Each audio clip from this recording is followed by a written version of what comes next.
नमस्कार दोस्तों, कैसे हैं आप सभी। किसी ने बड़ा खूब कहा है कि ज़िंदगी में हर शौक़ को पाला नहीं जाता, ज़िंदगी में हर शौक़ को पाला नहीं जाता, कांच के खिलौने को हवा में कभी उछाला नहीं जाता। ज़िंदगी में हर शौक़ को पाला नहीं जाता, कांच के खिलौने को हवा में उछाला नहीं जाता। मेहनत करने से हो जाती है हर मुश्किल आसान, मेहनत करने से हो जाती है हर मुश्किल आसान, क्योंकि हर काम को किस्मत पर टाला नहीं जाता, हर काम को किस्मत पर टाला नहीं जाता। जी हाँ दोस्तों, बहुत ही ज़बरदस्त आज की हमारी ये थीम है। अगर आपको अपने सपनों को पाना है तो आपको मेहनत ही उस सपनों तक लेके जा सकती है। अगर आप किस्मत के भरोसे बैठे रहते हैं तो आप अपने सपनों से, अपनी ड्रीम से दूर हो सकते हैं। तो फाइनली सक्सेस का एक ही फॉर्मूला है, मेहनत मेहनत मेहनत, ओनली हार्ड वर्क। और कोई सक्सेस का कोई फार्मूला नहीं है, नो शॉर्टकट फॉर सक्सेस। जी हाँ दोस्तों, आप किस्मत के भरोसे न बैठे, अपने सपनों, अपने माता पिता के सपनों को पूरा करने के लिए भरोसा करना है तो सिर्फ एक इंसान पे, वो है आप और आपकी मेहनत। बिल्कुल, ये दो चीज़ें मिलकर आपको सक्सेस ज़रूर दिलाएगी। नमस्कार दोस्तों, मैं हूँ अनिल कुमार और आप देख रहे हैं लर्न नर्सिंग कंसल्ट।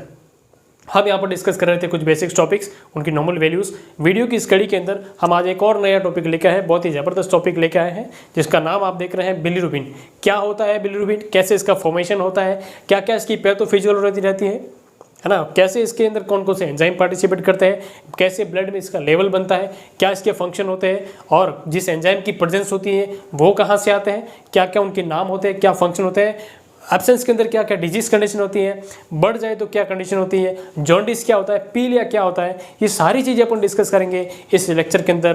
पूरा डिटेल से बने रहिए इस वीडियो के, कंप्लीट देखिए, एक एक चीज़ को बहुत इंपॉर्टेंट तरीके से हम देखने की कोशिश करते हैं। तो चलिए, बिलीरुबिन जैसा हमने कि यहाँ लिखा है, एक बॉडी का बहुत इंपॉर्टेंट फिनोमेना होता है, बहुत इंपॉर्टेंट कॉम्पोनेंट होता है। बिलीरुबिन जो होता है इसको हम कहते हैं येलो पिगमेंट, है ना, ये हमारी बॉडी का, इसको कहते हैं हम येलो पिगमेंट। येलो पिगमेंट मतलब इसका जो कलर होता है बेसिकली ये कैसा होता है, येलो कलर का होता है बिलीरुबिन का। हमने जब लीवर फंक्शन टेस्ट करवाते हैं ना, LFT जिसको अपन कहते हैं, उसके अंदर बहुत सारे टेस्ट कैंडिडेट होते हैं और उस टेस्ट के अंदर एक नाम लिखा होता है बिलीरुबिन। ये बिलीरुबिन लीवर फंक्शन टेस्ट में आता है, तो क्या होता है ये ही जानने की कोशिश हम इस लेक्चर में करेंगे। हम इसको येलो पिगमेंट कहते हैं क्योंकि इसका कलर नॉर्मली येलो होता है। बिलीरुबिन जो होता है बनता है basically and product of RBC। हमने रेड ब्लड सेल्स प्रीवियसली में पढ़ा था, तो ये रेड ब्लड सेल्स का जो एंड प्रोडक्ट बनेगा, कैसे बनेगा वो अभी पढ़ेंगे। तो एंड प्रोडक्ट कौन होता है आपका, बिलीरुबिन। देखिए, बिलीरुबिन को बनाने के अंदर दो चीज़ें मेनली ज़रूरी होती है। 80% जो रोल होता है आपकी RBC का होता है ना, रेड ब्लड सेल्स का 80% जो रोल होता है, 80% वो होता है आपका RBC का, और जो रिमेनिंग 20% है वो बहुत सारे साइटोक्रोम्स होते हैं और जो हीमोप्रोटीन्स होते हैं, उनका भी रोल होता है बिलीरुबिन की फॉर्मेशन में। तो देखिए, 20% जो रोल किसका हो गया आपका, साइटोक्रोम्स और हीमोप्रोटीन्स। लेकिन मेजर जो रोल होता है किसका होता है, RBC का। इसीलिए हमने इसको बोला एंड प्रोडक्ट होता है RBC का। कैसे होता है अभी देखते हैं।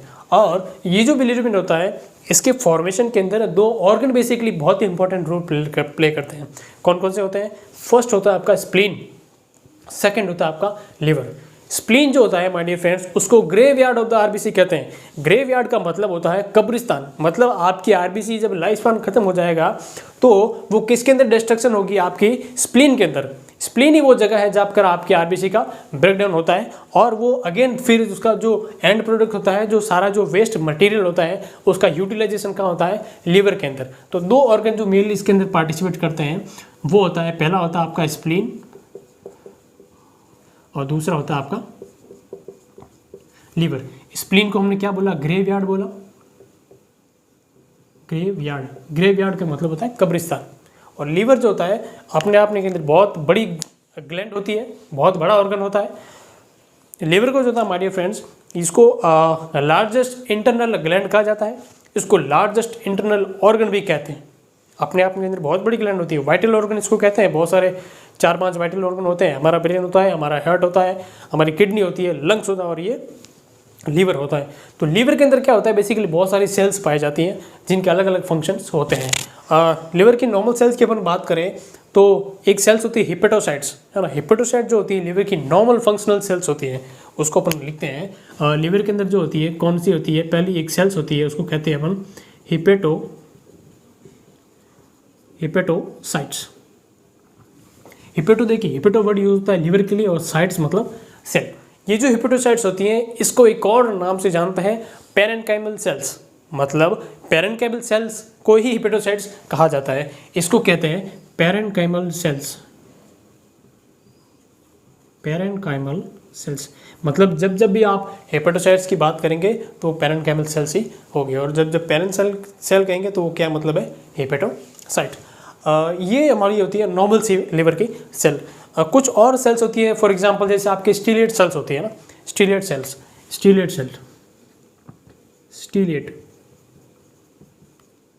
सेल्स भी लीवर के अंदर होती है। स्टीलेट सेल क्या करती है, ये जो हमारी बॉडी के अंदर जो न्यूट्रल फैट होती है ना उसको स्टोर करने का काम करती है। कौन, स्टीलेट सेल। ये क्या करती है, स्टोर करती है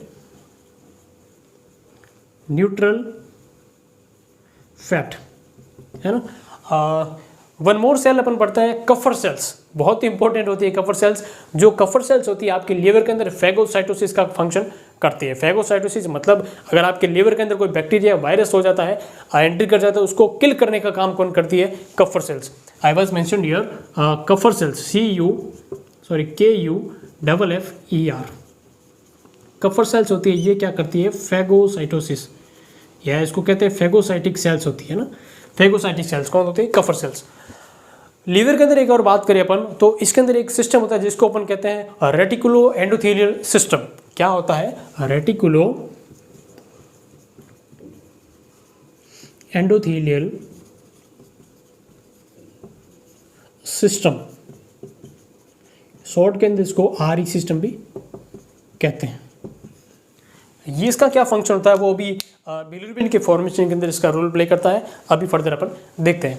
तो देखिए हमने देखा कि आरबीसी के अंदर आरबीसी का मेजर रोल होता है बिलिरुबिन के अंदर, लीवर पार्टिसिपेट करता है। हम यहाँ बात करेंगे मेनली लीवर की, है ना। देखिए आरबीसी का जब ब्रेकडाउन होता है, हमारी आरबीसी जो होती है आरबीसी, इसका लाइफ स्पान हमने देखा था 120 दिन। हर लिविंग सेल्स या ऑर्गेनिज्म जो लिविंग है एक दिन उसका डिस्ट्रक्शन होना फिक्स है। तो उसी प्रकार जो हमारी आरबीसी है उसका लाइफ स्पान होता है 120 दिन। 120 दिन के बाद में क्या होता है, ये ओल्ड हो जाती है और ओल्ड आरबीसी स्प्लीन के अंदर डिस्ट्रॉय हो जाती है, माइक्रो सर्कुलेशन के अंदर मिट जाती है, डिस्ट्रक्शन हो जाता है, हीमोलाइसिस हो जाता है, और वो जो उसका मटेरियल है लिवर के अंदर आता है और आगे इसका फंक्शन कैरिड आउट होता है। जब ये 120 दिन के बाद में इसका डिस्ट्रक्शन होता है, हीमोलाइसिस होता है, तो इसके जो कंपोनेंट होते हैं वो अलग अलग हो जाते हैं। फॉर एग्जांपल जैसे अपन बात करते हैं हमारी ह्यूमन बॉडी है, इसके हर पार्ट्स को अगर हम काटें, बॉडी को अगर डिसेक्ट किया जाए तो हमारा हाथ अलग हो जाएंगे, पैर अलग हो जाएंगे, आँख कान सब अलग हो जाएंगे, और हमारे जो बोन अलग हो जाएंगी, हमारे जो वेसल्स है, हमारे जो मसल्स अलग हो जाएगी, बोन्स अलग हो जाएगी, टीथ अलग हो जाएंगे, चीक्स अलग हो जाएंगे, है ना, और हमारा हार्ट, ब्रेन, लंग्स, किडनी, ये सारी चीज़ें अलग हो जाएंगी, आर्टरियोल्स, ब्लड वेसल्स, सारी चीज़ें अलग अलग हो जाएंगी। क्यों? क्योंकि हमारी बॉडी मिलकर इनसे बनती है। तो हमारी जो आरबीसी है वो भी जब ब्रेकडाउन हो गई तो ये सारे कंपोनेंट अलग हो जाएंगे। कौन कौन? जिससे ये मिलकर बनी होती है। अब देखते हैं किससे मिलकर बनी होती है। जब आपके आरबीसी का ब्रेकडाउन होगा तो ये बेसिकली दो चीज़ों के अंदर ब्रेकडाउन होगी। दो चीज़ें कौन कौन सी होती हैं वो अपन देखने की कोशिश यहाँ पर करते हैं। पहला जो प्रोडक्ट होगा वो आपका आगा वाटर मॉलिक्यूल, पानी, और दूसरा जो होगा आपका हमने पढ़ा है हीमोग्लोबिन। वाटर और हीमोग्लोबिन मॉलिक्यूल आपके अलग अलग हो जाएंगे। अब देखिए हमारी बॉडी जो होती है 60 to 70% वाटर से मिलकर बनी होती है। इंट्रासेलुलर, एक्स्ट्रासेलुलर हमने पढ़ा है प्रीवियसली भी। और ये जो वाटर रहता है ये हमारी आरबीसी में भी बहुत इंपॉर्टेंट रोल प्ले करता है। आरबीसी का हम एक टेस्ट कराते हैं, सीबीसी है ना, सीबीसी, उसके अंदर पढ़ते हैं आरबीसी का वेट। अगर पूछा जाए कि आरबीसी का जो वजन कितना होता है, weight of the RBC, weight of RBC, तो वो कितना होता है आपका 80 to 100 फेंटोलीटर। कितना होता है आपका 80 to 100 FL लिखते हैं, उसको कहते हैं फेंटोलीटर, है ना। 80 से 100 फेंटोलीटर होता है आपका आरबीसी का वजन होता है। हमने पढ़ा आरबीसी की जो साइज होती है बेसिकली 7.2 माइक्रोन की होती है, और जब इसकी वजन की बात करें तो 80 to 100 फेंटोलीटर होता है। इतना क्यों होता है? और जब ये हम टेस्ट करते हैं तो इसको डिनोट करते हैं एमसीवी के अंदर। एमसीवी का मतलब होता है mean corpuscular volume. Mean corpuscular volume का मतलब होता है आरबीसी का जो वेट कितना होता है वो डिनोट करता है आपका एमसीवी। 7.2 की जो माइक्रोन की जो आरबीसी होती है, इसका इतना वजन कैसे होता है? ये इसका वजन इसलिए होता है क्योंकि इसके अंदर क्या होता है? पानी भरा होता है। वाटर हमारी हर सेल्स जो होती है यूज़ करती है, और हर हमारी सेल्स वाटर से मिलकर बनी होती है। इसलिए हम कहते हैं कि बॉडी जो होती है 60 to 70% वाटर से मिलकर बनती है। तो ये हमने यहाँ पर देखा, जब वाटर मॉलिक्यूल निकल गया और हीमोग्लोबिन निकल गया। अब हमारी बॉडी को वाटर की बहुत ज़रूरत होती है, तो हमारी बॉडी क्या करती है? वाटर को रीयूज़ कर लेती है ना, रीयूज़ कर लेती है। अब जो हीमोग्लोबिन आपका बचा है, ये देखिए, एक बहुत ही बेसिक एग्जांपल की बात करते हैं यहाँ पर, फिर हम फिजियोलॉजी आप समझ पाएंगे। मान लीजिए हम हमारे घर के अंदर एक छोटा सा एक डॉगी रखते हैं ना। बहुत सारे लोग अपने घर में एक डॉगी लाते हैं, 5 दिन, 10 दिन, 15 दिन, 20 दिन, महीना, 2 महीना। जब वो उस पेट को अपने घर के अंदर रखते हैं, और उससे क्या होता है, हमारा एक अफेक्शन हो जाता है, एक लगाव हो जाता है, एक बॉन्डिंग हो जाती है। और जब 2 महीने के बाद में हमको कोई कहे कि आपसे वो पेट या उस डॉगी को हम छीन लेंगे या आपसे दूर लेके चले जाएंगे, तो क्या हम लेके जाने देंगे उसको? जी नहीं। इसका रीज़न ये है क्योंकि हमारी बॉन्डिंग ऐसी बन चुकी है। तो जो आरबीसी, हमारी बॉडी ने आरबीसी को खुद बनाया, उसका सारा मटेरियल यूज़ करके बॉडी ने बनाया, वो जब आरबीसी का ब्रेकडाउन होगा तो क्या बॉडी उसको ऐसे ही जाने देगी? उसके जो मटेरियल है उसको ऐसे जाने देगी? जी नहीं। जवाब आएगा नहीं, बिल्कुल नहीं जाने देगी। तो क्या करेगी? इसके जो जो इंपॉर्टेंट कंपोनेंट होते हैं जो वापस बॉडी को यूज़ आएंगे, उसको क्या करती है? बॉडी रीअब्जॉर्ब कर लेती है और फर्दर फंक्शन के लिए उसको स्टोर कर लेती है। सेम बात देखिए यहाँ पर, जब ये वाटर एक्सक्रीट हुआ आरबीसी से, आरबीसी जब टूटी तो वाटर को इसने क्या किया? रीयूज़ कर लिया। अब ये जो इंपॉर्टेंट कंपोनेंट है हीमोग्लोबिन, जो ऑक्सीजन CO2 और ऑक्सीजन का कैरिड आउट करता है, पूरी बॉडी के अंदर एक्सचेंज करता है, इसका जब ब्रेकडाउन होगा तो भी 2 चीज़ें निकलेगी। कौन कौन सी निकलेगी वो अपन देखते हैं। पहली जो यहाँ पर चीज़ निकलेगी इसका ब्रेकडाउन से, उसको कहेंगे अपन हीम, और सेकंड निकलेगी आपके ग्लोबिन। हीम और ग्लोबिन, ये भी 2 पार्ट में एक डिवाइड हो गई। अब ये जो ग्लोबिन होता है ये बेसिकली प्रोटीन कंपोनेंट होता है। ये क्या होता है? एक आपका प्रोटीन होता है, ग्लोबिन प्रोटीन। और प्रोटीन हमारी बॉडी के अंदर बहुत ही मेजर इसके फंक्शंस होते हैं। मैक्रोन्यूट्रिएंट्स अपन पढ़ते हैं, कार्बोहाइड्रेट, प्रोटीन और फैट पढ़ते हैं। तो मैक्रोन्यूट्रिएंट्स के अंदर प्रोटीन होता है, और ये जो प्रोटीन होता है ये हमारी बॉडी के अंदर बहुत सारे फंक्शन कैरी आउट करता है। फॉर एग्जांपल आपका आगे जाकर RNA इससे बनेगा, प्रोटीन से मिलकर बनेगा। आपका DNA प्रोटीन से मिलकर बनेगा। आपकी बॉडी की हर सेल्स की ग्रोथ किससे होगी? प्रोटीन से होगी। आपकी बॉडी को एनर्जी किससे मिलेगी? प्रोटीन से मिलेगी। तो प्रोटीन जो होता है हमारी बॉडी के लिए बहुत इंपॉर्टेंट कंपोनेंट होता है, और इसका वेस्टेज बॉडी कभी नहीं करेगी। तो ये क्या करेगी? इसको बॉडी क्या करेगी? वापस यूज़ कर लेगी, है ना, रीयूज़ करके बॉडी को वापस भेज देगी। तो ग्लोबिन यूज में आ गया। अब बचा आपका हीम। हीम जब पार्ट क्या होगा? ये वापस अगेन दो चीज़ों में टूटेगा। कौन कौन सी है वो 2 चीज़? फर्स्ट चीज़ है आपकी आयरन पार्ट, और सेकंड है नॉन आयरन पार्ट। देखिए फर्स्ट हीम जब आपका ब्रेकडाउन होगा वो किसके अंदर होगा? आपका आयरन के अंदर। और सेकंड जो होगा आपका नॉन आयरन पार्ट। ये जो आयरन होता है हमारी बॉडी के लिए, ये जो आरबीसी का जब इसका फॉर्मेशन हुआ होगा ना, जिसको अपन इरिथ्रोपोइसिस कहते हैं, फॉर्मेशन ऑफ द आरबीसी, ये 3 चीज़ों से मिलकर बनती है।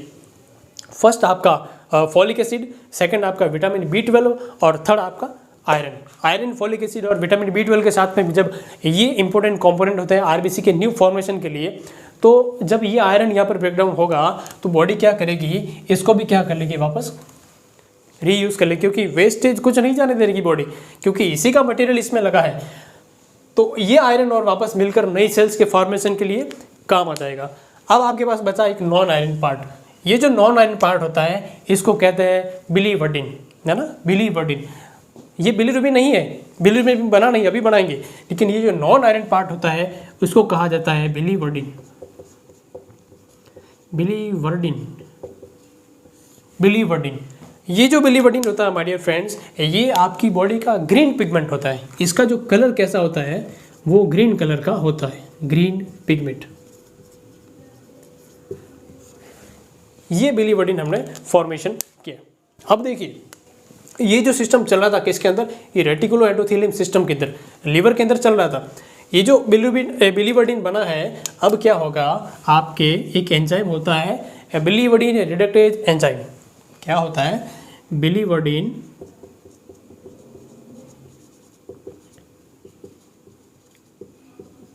Reductase enzyme. इस एंजाइम्स की प्रेजेंस के अंदर ये जो बिलीवर्डिन होती है बेसिकली ये एक मोनोफॉर्म होती है ना, केमिस्ट्री जो इसकी होती है, केमिकल बॉन्डिंग होती है, मोनोफॉर्म के अंदर होती है। अब ये मोनोफॉर्म इस एंजाइम की प्रेजेंस के अंदर डाई फॉर्म के अंदर बदल जाएगी, इसके डबल बॉन्ड लग जाएंगे।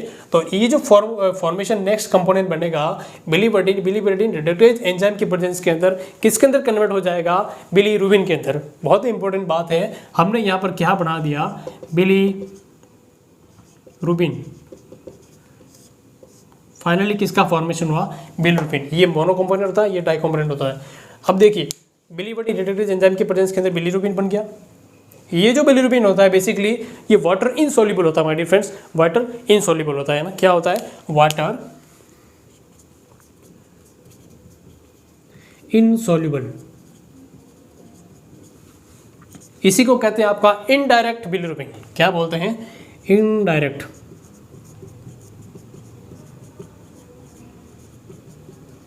Indirect bilirubin. और इनडायरेक्ट बिलीरुबिन को एक और नाम से जानते हैं, उसको कहते हैं अनकॉन्जुगेटेड बिलीरुबिन। जी हाँ दोस्तों, उसको कहते हैं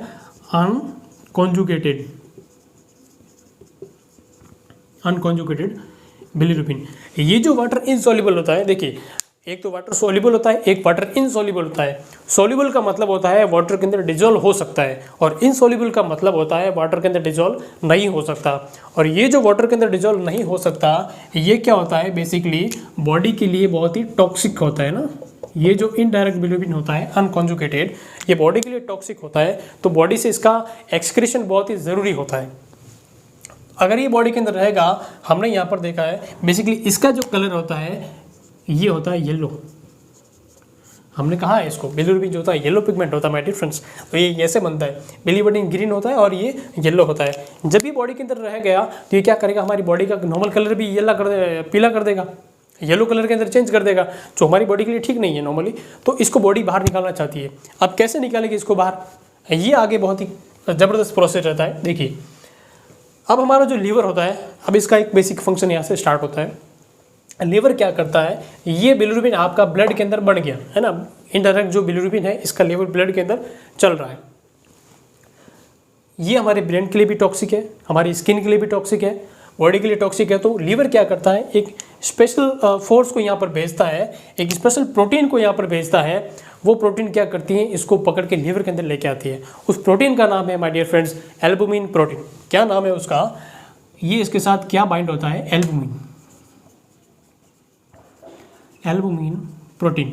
एल्बुमिन जो होती है हमारी ब्लड के अंदर एक मेजर प्रोटीन होती है। ये क्या करती है, हमारे ब्लड के अंदर प्लाज्मा ऑन्कोटिक प्रेशर मेंटेन करने का काम करती है। जब हमारा ब्लड है ना, ये जैसे हम सर्कुलेशन मानते हैं यहाँ पर, ये हमारा ब्लड सर्कुलेशन है, ये ब्लड वेसल्स हैं, ये हमारी एल्बुमिन प्रोटीन है। और ये मान लीजिए ये ब्लड हमारे बॉडी के अंदर सर्कुलेट हो रहा है। हम सभी जानते हैं ये ब्लड एक फ्लो के अंदर चलता है। ये हमारा प्लाज्मा जो होता है, ब्लड और प्लाज्मा, ये कभी यहाँ इससे लीक नहीं होता है। क्यों नहीं लीक होता है, क्योंकि इसको एक प्रेशर लगता है, इसके ऊपर एक प्रेशर से मेंटेन करके रखते हैं इसको। ये एल्बुमिन जो प्रोटीन होती है एक प्रेशर से उसको पकड़ के रखती है ब्लड वेसल्स के अंदर। उस प्रेशर को कहते हैं ऑन्कोटिक प्रेशर। क्या कहते हैं उसको, ऑन्कोटिक प्रेशर। तो ये जो होता है कंटिन्यूसली फ्लो करता रहता है, बाहर नहीं आता है।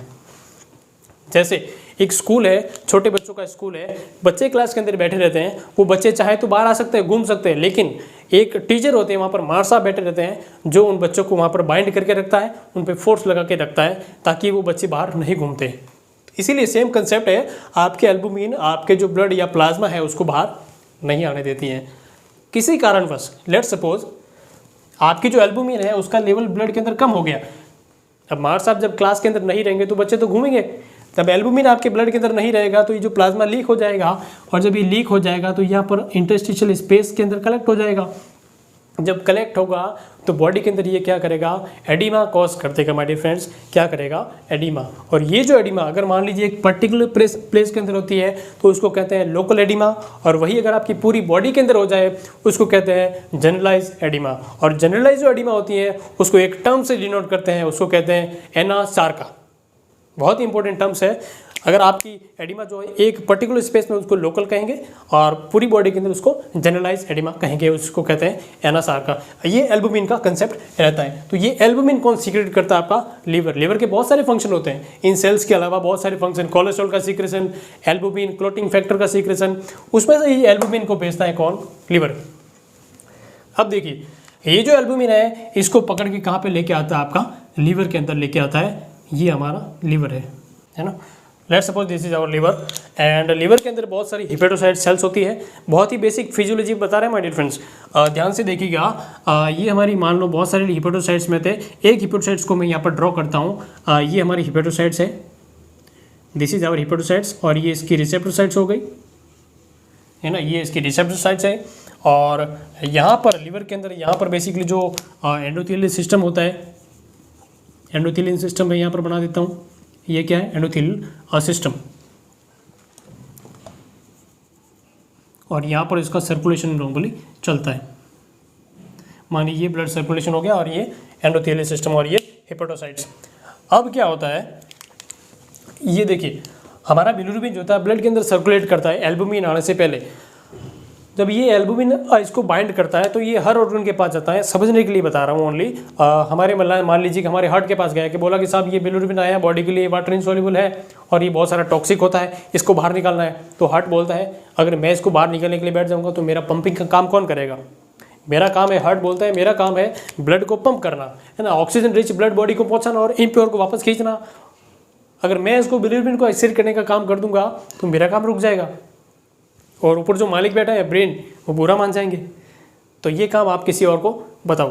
तो ये जो होता है बिलिरुबिन अब घूमते घूमते कहाँ लेके जाते हैं, ब्रेन के पास में। और ब्रेन बोलता है भाई साहब अगर ये आपके पास आया तो आप जानो, आपका काम जाने, मेरे पास और भी सारे काम है। अगर मैं इसको लेके बैठ गया, इसको बाहर निकालने बैठूंगा तो आपकी बॉडी के सारे दूसरे काम छूट जाएंगे, है ना। तो मैं ये काम नहीं करूँगा, किसी और को बताओ।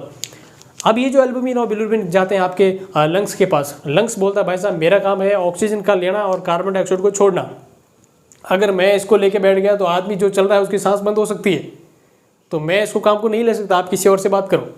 अब ये लेके जाता है किडनी के पास में। तो किडनी का काम होता है एक्सक्रीशन का, वेस्ट मटेरियल का, और बिल्कुल ये टॉक्सिक होता है। लेकिन किडनी क्या इसको एक्सक्रीट कर देगी? जी नहीं। किडनी इसको एक्सक्रीट क्यों नहीं करेगी? क्योंकि किडनी हमारी जो होती है नॉर्मल प्रोटीन को कभी एक्सक्रीट आउट नहीं करती है। और इसके साथ में बिलिरुबिन के साथ में कौन बाइंड हो रखा है? एल्बुमिन। और अगर एल्बुमिन अगर बॉडी से एक्सक्रीट हो गया तो ये वाली कंडीशन एडिमा वाली हम पढ़ते हैं वो वाली हो जाएगी। तो किडनी नॉर्मली प्रोटीन को फिल्ट्रेशन नहीं करती है। जब एल्बुमिन हमारी बॉडी से निकलने लग जाता है किडनी के थ्रू, वो डिजीज कंडीशन अंदर होता है। For example glomerulonephritis, for example आपका nephrotic syndrome, for example renal failure. तो अगर किडनी के अंदर कोई बीमारी है तो फिल्टर करेगी, वरना नहीं करेगी। नॉर्मल प्रोटीन कभी किडनी से नहीं निकलता है। तो अब ये फाइनली सारे अपने अपने काम में लगे हुए हैं। तब एक बहुत ही ज़बरदस्त ऑर्गन होता है, वो बोलता है जब कोई नहीं कर रहा तो मैं करूँगा, है ना, yes I can do it. और वो आई कैन डू इट वाला ऑर्गन होता है आपका लीवर। लीवर बोल रहा है जब कोई नहीं कर रहा तो मेरे पास लाओ, मैं इसका इलाज करूंगा, मैं इसको बाहर निकालूंगा। किस ज़बरदस्त तरीके से बाहर निकालता है वो अपन देखने की कोशिश करते हैं। ये जो बिलिरुबिन होता है जब ये एल्बुमिन के साथ में आपका इसके अंदर आता है, आपका हिपेटोसाइट्स के अंदर, तो देखिए यहाँ पर जैसे इसने एंटर किया, ये किस प्रोसेस से आया? इस प्रोसेस को नाम बोलते हैं सर्कुलेशन से। जब हिपेटोसाइट्स के अंदर ये ट्रांसफ़र होता है तो एक प्रोसेस होता है, उसको कहते हैं फैसिलिटेटेड डिफ्यूज़न। उसको क्या बोलते हैं? फैसिलिटेटेड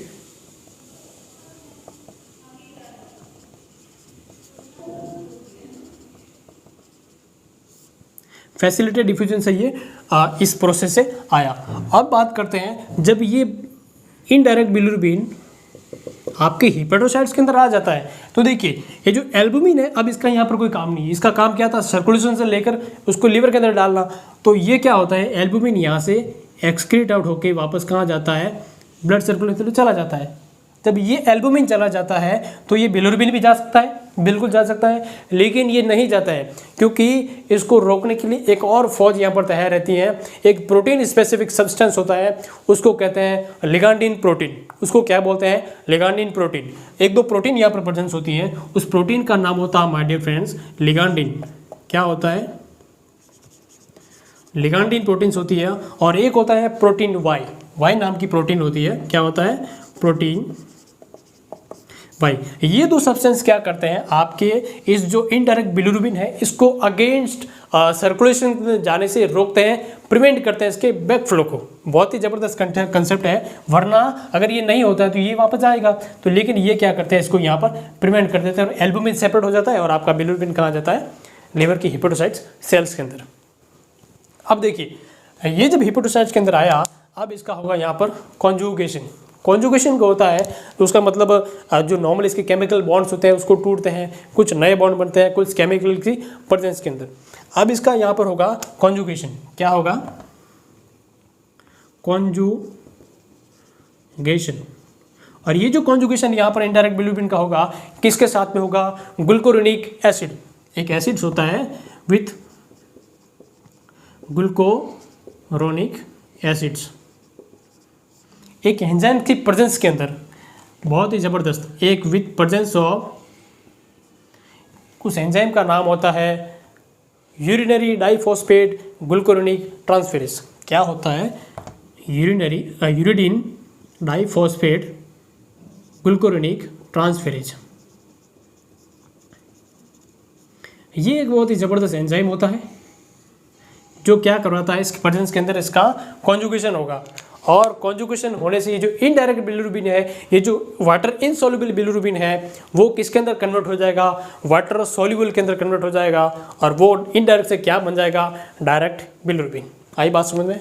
ये देखिए, ये जो आपका इनडायरेक्ट बिलिरुबिन था अब क्या बन गया? इस एंजाइम की प्रेजेंस के अंदर आपका डायरेक्ट बिलिरुबिन, डायरेक्ट बिलिरुबिन बन गया। और ये जो होता है बेसिकली वाटर सोल्यूबल होता है। अब ये वाटर के अंदर डिजॉल्व हो सकता है, ये बॉडी के लिए टॉक्सिक नहीं होता है। देखिए एक बहुत इंपॉर्टेंट यहाँ पर बात करें, ये हमने जैसे ही इसको कॉन्जुगेशन करवाया, किसी कारणवश अगर इस एंजाइम की यहाँ पर डेफिशिएंसी हो जाती है, अगर ये जो यूडीपीजी एंजाइम्स है, uridine diphosphate glucuronic transferase enzyme है, इसकी डेफिशिएंसी हो जाती है या ये एब्सेंट होता है तो एक बीमारी यहाँ पर होती है, उसका नाम है क्रिगलर नेजर सिंड्रोम। क्या उसका नाम होता है माय डियर फ्रेंड्स? उसको कहते हैं क्रिगलर नेजर सिंड्रोम। क्रिगलर नेजर सिंड्रोम। देखिए फिजियोलॉजी अगर आपको पता होगी तो आप पैथोलॉजी अच्छे से समझ पाएंगे। तो ये जो uridine diphosphate glucuronic transferase enzyme है, इसकी एब्सेंट होती है या ये प्रेजेंट नहीं होता है, इसकी डेफिशिएंसी होती है, तो एक बीमारी हो जाती है जिसके अंदर क्या होता है? आपका क्रिगलर नेजर सिंड्रोम उसको बीमारी को कहते हैं। और वही अगर इसकी मान लीजिए कंप्लीट डेफिशिएंसी है तो उसको कहते हैं क्रिगलर नेजर सिंड्रोम फर्स्ट, और वही अगर आपके इसकी पार्शियल डेफिशिएंसी है तो उसको कहेंगे क्रिगलर नेजर सिंड्रोम सेकंड। बहुत इंपॉर्टेंट बात है यहाँ पर, क्रिगलर नेजर सिंड्रोम फर्स्ट और सेकंड, पार्शियल डेफिशिएंसी और कंप्लीट डेफिशिएंसी। जब ये कंप्लीट इसकी डेफिशिएंसी होगी तो क्या ये इसका कॉन्जुगेशन का प्रोसेस यहाँ पर होगा? बिल्कुल नहीं होगा। जब इसका कॉन्जुगेशन का प्रोसेस नहीं होगा तो क्या ये डायरेक्ट में कन्वर्ट होगा? नहीं होगा। जब डायरेक्ट में कन्वर्ट नहीं होगा तो ब्लड में किसका लेवल बढ़ेगा? इनडायरेक्ट बिलिरुबिन का लेवल बढ़ेगा, वाटर इनसॉल्युबल का लेवल बढ़ेगा, जो बॉडी के लिए टॉक्सिक होता है। अब देखिए ये हमने नॉर्मल बात पढ़ी, क्रिगलर नेजर सिंड्रोम हमने देखा। जब ये डायरेक्ट बिलिरुबिन यहाँ पे आता है तब देखिए, अब हम यहाँ देखते हैं राइट और लेफ्ट हिपेटिक डक्ट। इधर आपका ये आपका पेनक्रियाज होता है, पेनक्रियाटिक डक्ट। इधर आपका गोल ब्लैडर होता है, सिस्टिक डक्ट। और ये सारी मिल मिला के एक बनाती है आपकी कॉमन बाइल डक्ट। ये क्या बन गई? Common bile duct. सारे सिक्रेशन एक डक्ट के अंदर आएंगे, हिपेटिक डक्ट, सिस्टिक डक्ट, और ये क्या बना दी? Common bile duct. ये जो कॉमन बाइल डक्ट है, लेट सपोज आपका ये स्टोमक है यहाँ पर, और ये स्टोमक आगे किस में खुलता है? ड्यूडेनम के अंदर, और ये ड्यूडेनम के अंदर खुलेगी जहाँ पर कौन, आपकी कॉमन बाइल डक्ट। ये आपके इंटेस्टाइन हो गई आगे, ये आपका क्या हो गया, स्टमक। ये जिस जगह पर खुलती है ड्यूडेनम के फर्स्ट पार्ट के अंदर, और उस पार्ट को ओपन कहते हैं, ये जिस ओपनिंग होती है इस ओपनिंग को कहते हैं स्पिंक्टर ऑफ ओडाई या एम्पुला ऑफ वेटर। उसको क्या बोलते हैं, स्पिंक्टर ऑफ ओडाई या एम्पुला ऑफ वेटर। अब देखिए यहाँ पर हमने डायरेक्ट बिलिरुबिन जब बना दिया तो यहाँ भी कुछ सर्कुलेशन होते हैं ना, लीवर के अंदर बहुत सारा सर्कुलेशन चलता रहता है, तब ये डायरेक्ट बिलिरुबिन क्या है, इसका 60 to 70% जो होता है वो आपका सर्कुलेशन के अंदर अब्जॉर्ब हो जाता है, और वो अब्जॉर्ब होने का काम एक स्पेसिफिक प्रोटीन जीन्स करते हैं। उन प्रोटीन जीन्स का नाम भी होता है ओर्स 1B1 जीन्स। क्या होता है, देखिए बहुत इंपॉर्टेंट है कि न्यू कंसेप्ट है माय डियर फ्रेंड्स। ये वहाँ पर क्या करेंगे, यहाँ पर ब्लड के अंदर अब्जॉर्ब होंगे, उस अब्जॉर्ब करने का काम एक प्रोटीन करेगी, और उसको कहते हैं ओट्स 1B1 और ओट्स B3। ये क्या, इसकी फुल फॉर्म की बात करें तो ये होती है आपकी organic A9 transport polypeptide 1B1 और organic A9 transport polypeptide 1B3। ये स्पेसिफिक प्रोटीन्स जीन्स होते हैं, ये क्या करते हैं, वापस इसको सर्कुलेशन के अंदर लेके जाने का काम करते हैं।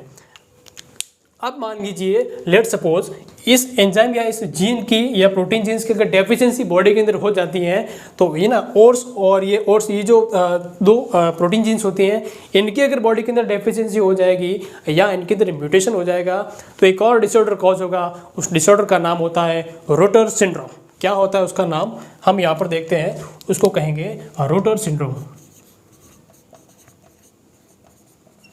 रोटर सिंड्रोम, अगर इस जीन के अंदर म्यूटेशन होता है तो रोटर सिंड्रोम हो जाएगा, जिससे क्या होगा, ये वापस सर्कुलेशन के अंदर नहीं जाएगा और ये लिवर के अंदर कलेक्ट हो जाएगा और बाहर नहीं आएगा। अब ये देखिए, ये ऐसे ही डायरेक्ट बाहर नहीं आता है, ये जो आपका बाइल कैनेलोकुलाई है इसको इसके अंदर ऐसे ही नहीं आता है, इसको लाने के लिए भी एक स्पेशल जीन प्रोटीन होते हैं। उस प्रोटीन का नाम है MRP2 प्रोटीन।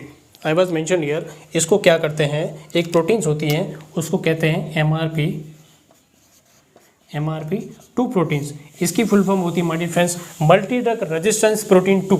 ये क्या करते हैं, ये भी एक स्पेसिफिक जीन प्रोटीन होते हैं, वो आपके इस डायरेक्ट बिलिरुबिन को बाइल कैनेलोकुलाई के अंदर लाने का, सीक्रेशन कराने का काम करती है। बहुत ही इंपॉर्टेंट कंसेप्ट है MRP2 प्रोटीन। अब देखिए, अगर किसी कारणवश ये जो था आपका MRP जो प्रोटीन है इसके अंदर म्यूटेशन हो जाता है या ये एब्सेंट हो जाती है तो क्या होता है, एक डिजीज कॉज होती है, उसको नाम देते हैं Dubin Johnson syndrome.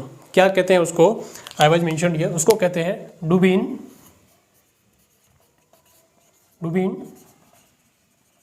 Johnson syndrome. Dubin Johnson syndrome, MRP protein की डेफिशिएंसी।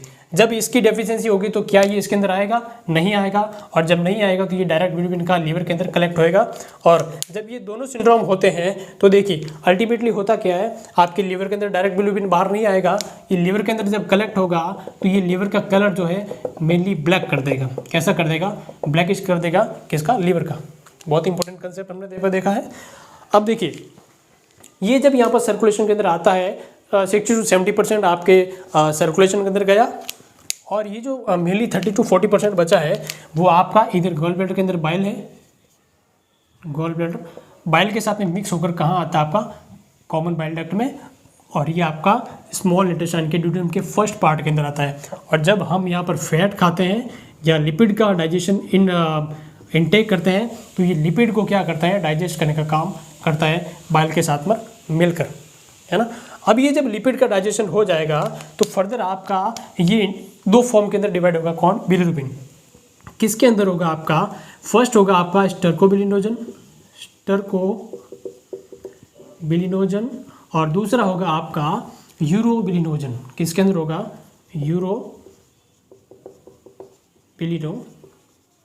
स्टर्कोबिलिनोजन, यूरोबिलिनोजन। ये जो फर्दर आपका इंटेस्टाइन से मूवमेंट करेगा तो 90% स्टर्कोबिलिनोजन जो होता है आपका एक्सक्रीट आउट हो जाएगा स्टूल के साथ में, वो आपके फीकल मैटर या स्टूल के साथ में एक्सक्रेटेड हो जाएगा और बॉडी से बाहर निकल जाएगा कौन, बिलिरुबिन। और इसी कारण बस आपका जो स्टूल का जो कलर होता है वो येलोइश ब्राउन कलर का होता है, किसकी प्रेजेंस के कारण, स्टर्कोबिलिनोजन। 90% यहाँ से ये चला गया।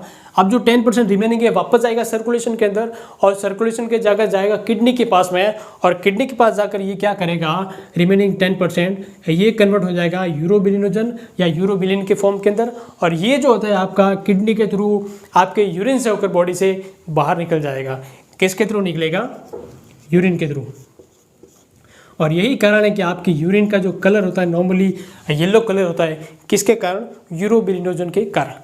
भाई बात समझ में। तो हमने बिलिरुबिन का फॉर्मेशन देखा, इसका एक्सक्रीशन कैसे होता है देखा, कौन कौन सी डिजीज होती है ये हमने देखा, है ना। 3 चीज़ें हमने यहाँ पर बनाई थी। अब देखिए ये जो डायरेक्ट वापस यहाँ से सर्कुलेशन में जाता है, तो एक तो हमने आरबीसी ये ब्रेकडाउन की, तो ऐसी बहुत सारी आरबीसी होगी ना जो ब्रेकडाउन होती रहती है, तो वो किसका लेवल बढ़ा रही है साइड में, इनडायरेक्ट बिलिरुबिन का। तो टोटल जब ये भी चाहेगा तो क्या होगा, 2 बिलिरुबिन हो जाएंगे तो टोटल बिलिरुबिन बन जाएगा। तो हमने 2 चीज़ें हमने यहाँ पर देखी। क्या क्या हमने देखा, पहले हमने बनाया था इनडायरेक्ट या अनकॉन्जुगेटेड बिलिरुबिन। उसका लेवल जो होता है आपका ब्लड के अंदर नॉर्मली कितना होता है, 0.1 से 0.6 mg/dl, है ना। और दूसरी हमने बात देखी थी यहाँ पर आपका डायरेक्ट बिलिरुबिन। दूसरा कौन सा था, डायरेक्ट बिलिरुबिन। इसको हमने कहा था कॉन्जुगेटेड। इसका जो नॉर्मल होता है आपका 0 से 0.3 mg/dl, 0 से 0.3 mg/dl। और जब तीसरे हमने लेक्चर में देखा टोटल बिलिरुबिन। टोटल बिलिरुबिन होता है, इसका लेवल जब इन दोनों को जोड़ देंगे तो 0.1 से 0.9 mg/dl, या इसको एक और कह सकते हैं, और लेस देन 1 mg/dl, ये आपका लेवल होता है। इनडायरेक्ट का नॉर्मल 0.1 to 0.6 mg/dl, डायरेक्ट का 0 से 0.3 mg/dl। जब इन दोनों को काउंट कर लेंगे तो 0.1 से 0.9 mg/dl टोटल बिलिरुबिन, या लेस देन 1 mg/dl। अब देखिए ये जो नॉर्मल आपका वैल्यू है, ये जब इंक्रीज हो जाएगी ब्लड के अंदर, इंक्रीज बिलिरुबिन, है ना, इंक्रीज बिलिरुबिन, तो उसको क्या कहेंगे, हाइपर बिलिरुबिनीमिया। हाइपर बिलिरुबिनीमिया ये कब होगा, जब आपका ब्लड का बिलिरुबिन लेवल 5 mg/dl से ज़्यादा हो जाएगा, उसको क्या कहेंगे, हाइपर बिलिरुबिनीमिया। जब ये हाइपर बिलिरुबिनीमिया होगा तो ये अगर हमारी बॉडी का कलर येलो कर देता है उसको कहेंगे जॉन्डिस। उसको क्या कहेंगे, जब ये इंक्रीज हो जाएगा तो उसको कहेंगे हाइपर बिलिरुबिनीमिया।